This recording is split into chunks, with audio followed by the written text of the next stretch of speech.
Hey, what's up, everybody? It's your boy Evan coming at you with another video, right? So, pretty early in the morning, didn't feel like turning the light on, so we got a dark video going on. And in this video, I wanted to talk about China and how China relates to a lot of the conflicts that the US has found themselves in recent months. I think it's pretty important to discern why we are in these conflicts, and I think one of the failures of the administration, despite my support for it, despite my love for it, is that this has been a poorly expressed issue. And I feel like we could be doing a better job at explaining why we're doing these things and not muddying it with sentiment and emotions. There's very logical economic reasons for why we're doing what we're doing. And if we could better explain these, I think the administration would find themselves in a better spot with the American people and their international constituents. So before we get into all that, I would really appreciate it if you could show some support, like the video, comment, share with a friend if you find it informative. But with that said, let's go ahead and get into it. So we're not really going to be reacting to other content or videos in this one. It's going to be a lot more intuitive policy, a lot of critical thinking. We are going to go through a few articles and some factoids to help us get along the way, but let's go ahead and get into it. So in front of you, I have a little graphic, and it's not 100% accurate in my personal opinion. Yeah, it does use some USEI or EIA sources, but we'll get into why some of this is a little incorrect. But it gives you a good visualization about China and how much crude oil they need to import. So, what you got to understand is that the US has really one competitor when it comes to being a global economic hegemon, and that's China. China is the second largest consumer of oil. They need a lot of it, and they need it cheap too. The only way China can compete on the level that they do is by being able to produce more and produce for less. You would be hard pressed to find many places that could do what China does internationally. And a lot of that is possible because of the cheap inputs they have. They have some of the largest rare earth mineral and metals in their country, which is great for input. And they also have some of the cheapest oil available, or at least they did. So, to give you an idea, China has a huge need for crude oil, specifically medium to sour crude oil. And if you don't know what sour is, crude oil is either sweet or sour depending on the sulfur content. Crude oil with less sulfur is sweet. Crude oil with more sulfur is sour. And you kind of need both. You need both to achieve specific blends of oil. And that becomes important when you get into these more high capacity engines, when you have the oil that you're going to be using to fuel your ships, fuel your jets. You need very specific blends. So, a country with huge deposits in one doesn't necessarily mean that you have endless fuel. You need both. And China needs a lot of sour. So China aligned its way with some of the cheapest ways to get oil outside of the official market, which is like the typical OPEC, Middle East oil that you would get. They found cheap partners through Russia, they found cheap partners through Venezuela, and they found cheap partners through Iran. And they have different ways about going and getting this oil. For example, Venezuela, they would essentially put the country into insurmountable amounts of debt, $400 billion in loans, knowing that they can't actually pay it back. And the intention was never to receive that money back monetarily. What they do is they receive back the oil at a very, very lucrative, profitable discount for China. With Iran, it's a little bit different. Iran offers strategic partnerships into Iran to get their oil. With Russia, they have a long history of cooperation and standing with each other, especially as Russia begins to experience different sanctions put on through the EU and the United States following the Ukraine war. They're looking for any and every place that they can sell their oil to maintain the funds required to go into war.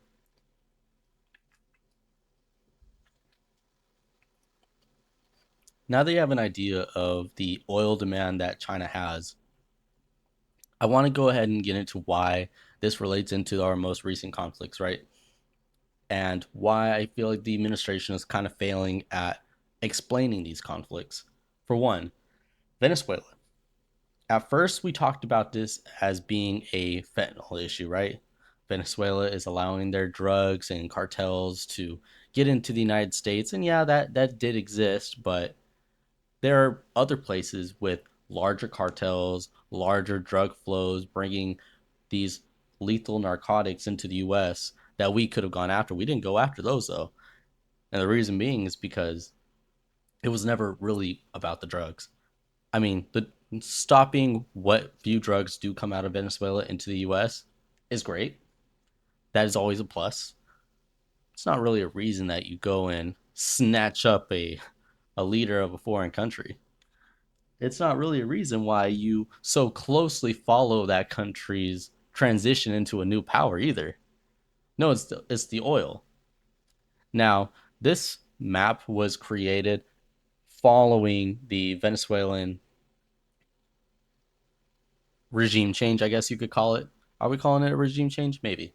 Um, and as you can see now, they say that Venezuela only makes up 2% of their oil. One thing you have to keep in mind is that with the countries that experience sanctions, it's never really the end of their sales. It's the end of their official sales. Iran is actually a huge example of this. So if we go and look at this graph instead, you can see on this pie chart that Malaysia makes up 11% of China's General Administration Custom crude oil supply. And the reason why this is significant is because the represented oil that comes into China from Malaysia is actually impossible for them to produce. No, literally. You look at how much oil Malaysia actually produces every day, and from 2024 to 2025, they produced about 550,000 barrels to 660,000 barrels a day, right? Pretty decent for their country of size. But you know how much oil Malaysia sent to China in that same period? 1.4 to 1.5 million barrels a day. Now, how is that possible? Well, some people might say, oh, well, maybe they're selling their strategic supply. It's possible, not probable. And they wouldn't be able to maintain that either. The reason why this is possible is because Malaysia acts as a relabeler for a lot of these countries trying to evade sanctions. Iran and Venezuela being prime examples. Oil will be sent to Malaysia and they will relabel it as Malaysian oil. I believe Brazil has also had an element in this as well for Venezuela more specifically. And once the oil is in China and it's being refined into fuel, there's almost no way to tell where it came from. At that point, it's completely fungible. There's no way to take a drop of this fuel and be like, yep, this is from Iran. They evaded our sanction. Now, once it gets there and it's refined, it's kind of a done deal. So you have Malaysia here that is relabeling for these places under sanction.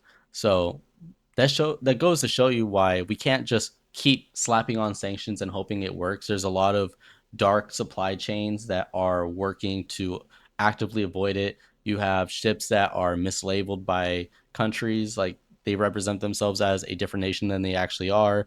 You have ships that are doing fuel to fuel transfers, taking all the sanctioned fuel onto a ship that may get past customs and delivering it. There's a lot of ways that they go about getting around these sanctions. Now, if we know that the sanctions aren't working, how do we go ahead and hit them where it hurts in the wallet? Well, you hit their oil. That's why it becomes important that the Venezuelan government stops selling their oil to China. And it's also important to why we are limiting and trying to stop the sale of oil into China from Iran. And doing this, it acts as a pressure. it acts as a pressure onto the Chinese government to basically buckle their knees economically and come to the negotiating table with America more seriously. We tried tariffs, and if you guys recall, the Chinese government at first was kind of reeling from it because at the end of the day, the US consumer market is the largest consumer market in the world.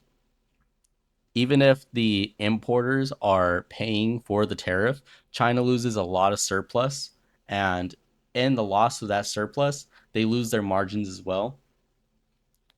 Contrary to popular belief of critics, losing surplus is just as devastating, if not possibly even more devastating, than the actual increase of costs onto the importer. You had a lot of businesses collapse, you had a lot of businesses shut down, and the ones that didn't shut down, they actually switched gears and started selling into Europe, right? They flooded Europe with a bunch of cheap goods. And when they did that, they were able to alleviate some of the pain of the tariffs. It wasn't the same as having full access to our market, but it at least kept them head above water. Well, if the tariffs got them close to the point where they are forced to concede this tariff war and or trade war, pardon me, what else can we do to reasonably add that pressure? Well, the next thing is attack their inputs. We've already attacked at the trade level of it, which is the very end of the supply chain, right? Now we attack the input side of it. We make everything more expensive by making it more expensive to do business. And you do that by attacking their cheap inputs. So when you look at this breakdown of all this oil, you see that the largest players in this is Russia, who provides oil at a discount. Malaysia, who we've just talked about, is actually a relabeler of sanctioned oil, which in effect is still cheaper than the market. You have the Saudis and you have the UAE. These are the larger actors, and but they operate closer to the market equivalent, right? The typical market price, they operate closer towards it, so they're not getting as much of a deal there. When we look back on this chart, you can kind of see that there's also a breakdown from right here, Iran. Now, when you look at the basically the big three of their cheap inputs when it comes to oil, it's Iran, it's Russia, and it's Venezuela. Venezuela has been taken out of the equation. So now you have the same amount of demand shifting onto two cheaper importers. Now, if you know anything about demand, as demand rises, you're going to have to increase that cost. It's called a market equilibrium. The supply is staying the same, right? We're going to use this arm as supply. I don't know how well you guys can see this, but and the demand's right here. And this is the demand split amongst those three countries. There's only two countries in the equation at this point. So each country has to take on a little bit more demand. But as it does, that market equilibrium is rising up, meaning that the cost for both of those countries, it's going to go up for China to keep doing business with them. Now, mind you, Iran is essentially out of the game. It's not too much longer before they lose all capacity to carry out their oil deals with China. So you take Iran out, and a lot of people are going to say, oh, well, they still have their biggest cheap supplier, Russia. That's true. But Russia can't take on all of that business without incurring more costs. It's the cost of doing business. To expand takes money. And mind you, Russia's not only selling oil to China, they have to sell to other people. So if the demand goes even further, the demand of what was once split amongst three countries is now imposed onto one country, the cost of that oil is going to go up. It may still be marginally cheaper than the market equivalent for other countries, but it's nowhere near as cheap as it used to be. And that has real economic power behind it. When China loses those margins, they lose their production power, and their production power is one of the things that keeps them afloat as a global hegemon. So we talked about why all this action towards Venezuela and Iran is important to China. Let's talk about the counterpoints, right? Critics of this idea. One, the administration does a very poor job at explaining this. I think part of it is that it requires a lot more nuance than people are willing to humor. You have a lot of people that just kind of want a one sentence answer, and it's really not as simple as that. Secondly, I think it's also less palatable for a lot of people to think that we're going to war for oil. I think that the average American just doesn't like the idea of war. I think that's a very fair assessment. And it's a lot easier to sell we're going to war for national security reasons than it is to sell we're going to war to create a economic stress on our adversary China. To the average person, that sounds like it's not worth it. Me personally, I actually do think that the China reasoning is more compelling than the national security reasoning. And my reasons for that is that Iran doesn't really pose a existential threat in the immediate sense that say it does for its regional neighbors, right? For Israel, Iran poses a existential threat to them. To Gulf partners who are Muslim but not the right kind of Muslim, Iran poses a existential threat to them. Their proxies pose an existential threat to the neighbors around.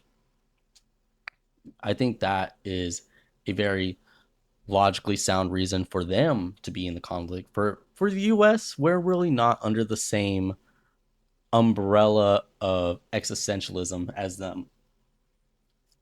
But if you're able to convince the masses that it is a reason for national security, it sells a lot easier and is a much more palatable, more digestible than going to war for economic reasons. My issue with it is that I'm not sold on it. I think many people are not sold on it. And I think that's why that message is not working. It's not winning. I think we just need to be honest about this being a economic war that has turned conventional rather than trying to sell it and spin it as, like we're police of the world and we're taking down this bad regime. And that's not to say that the regime isn't bad. It's not to say that I endorse the Iranian regime or the Ayatollah. I think they're terrible people. I think that they deny the divinity of Christ and they kill those that convert from Islam to Christianity. I think that any country that makes it illegal to own a Bible is deplorable, and I have no pity for the Ayatollah who lost their life. But that's not the same as saying that I want to go to war with them because I don't like them. So, covering all that, I believe personally that if we changed the lens on this and said we are going to war to create an economic pressure against China, who is our greatest economic adversary, and by doing this, we also hit a lot of secondary goals, such as changing the regime in Iran. There's a kind of an interest in that if we could do it successfully, and the counter argument to that is that we've never really done it successfully, at least not in the Middle East. We have done nation building when it comes to Japan, post World War II Germany. Um, we've had calculated government recalibrations before and it has worked, but the Middle East is just fundamentally different than the West. Even Japan is like fairly more West than what the Middle East is. But if we could do it successfully, I would argue that that is within the administration's interest. But I think the focus needs to be the economic China relation to this. For example, another secondary goal of the Venezuelan intervention was to create pressure on the Cuban government. The Cuban government is heavily reliant on Venezuelan subsidy, essentially, with their fuel. And the money that they get from China, they also break off bread to them. I think there's a huge element of that as well. But you would be hard pressed to say that we intervened into Venezuela to change the government of Cuba. You know, you wouldn't say that. But to say that that isn't a secondary goal or predicted outcome, I think also would be incorrect. So to put a nice bow on this war into Iran, it's messy. Our messaging, in my personal opinion, is way off, but it doesn't have to be. I think there's a way to communicate this and have it come off as politically literate, economically literate, and consistent. And I think that's the biggest piece, right? Consistency. A lot of people feel like we're moving the goalpost with this war, right? Because at first it's to take out the regime, and then it's regime change, and then it's not regime change. And I think we need a constant message, and the economic piece to this being it about taking out the inputs to China and weakening their economic foothold to create an environment to where we could have stronger negotiations with them, I think is much more compelling and it's much more consistent. And I would like to see the administration explore that more. But that's my 2 cents. Tell me your thoughts. Let me know what you think. Please comment, like, subscribe, share with a friend if you found this informative, and God bless. I'm Evan. This is the video. I'm out. Peace.